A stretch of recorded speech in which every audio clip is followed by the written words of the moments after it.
If you want to learn ways to manage your stress, visit an art exhibit, or experience some live music, today is your lucky Tuesday. If you missed yesterday's mental fitness workshop, no worries.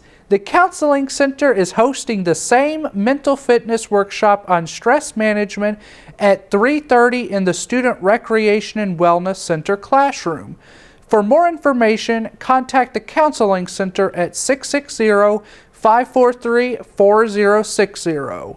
The UCM Gallery of Art and Design will be hosting an exhibition reception for C. Pizia Manella, Jess Freilinghusen, and Julia Leonard. The reception begins at 5 p.m. in the Gallery of Art and Design.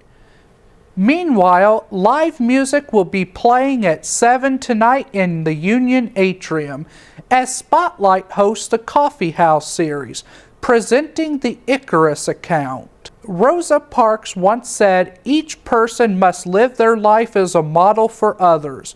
So go be a good role model, UCM." If you have an upcoming event, the Muleskinner would love to include it in the Muleskinner Minute. Email the details to muleskinner@ucmo.edu. This has been Garrett Fuller reporting for the Muleskinner.